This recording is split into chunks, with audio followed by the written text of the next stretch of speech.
for keeping me safe from the vultures and crows on also today's morning. And one more thing I want to ask, please Open the door. Corruption. Is there any other officials involved? see inside there. Let now let I believe in the process of law, and we need to do not submit before trial. Please stop from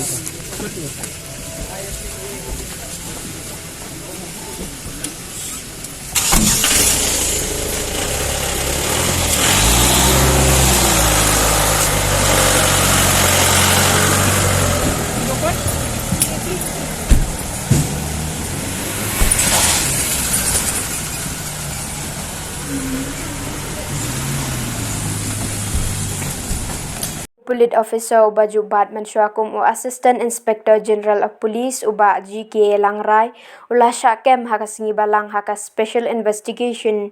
Team jong katanat CID nakayang jong u nalum siap golfling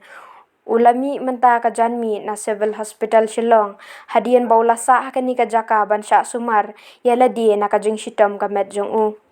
habayo banyak ren hadian baulami na hospital ulang rai ulapan pau banakaliang jeng usyania hakaan bakan le lakabenta bat banwat jing shisha laudon kitini ban Bamsap haba kali lakidon ki weipat ki he ki badon kitilang hakani ka kam Bamsap nakaliang jong ulaong bakaan kan le lakabenta bat ulaong wat rai Pynrem yanga namar ngaru ngadang day uba syusha keno bat wat ong banga Bamsap ban syukdaw haneng nakaliang usembot menteri rangba ba Presiden tensong dang hakani kasngi balang ulaong baka sorkar kamdon lat syu dakum weipat ndrei ban syu suspon bed hadian bala dep khenra ya ke yeng jong bat kem ru ya da ka kenhon SIT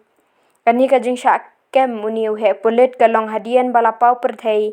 ki kam Bamsap ha kabayadei bat ka jing tei ya ka National Emergency Response System PSAP hasadar PS Complex la shimti ya ka jing toket da ka tanat Crime Investigation Department bat register ya ka case ha ka kondon Prevention of Corruption Act ha ka arphupra tarik risau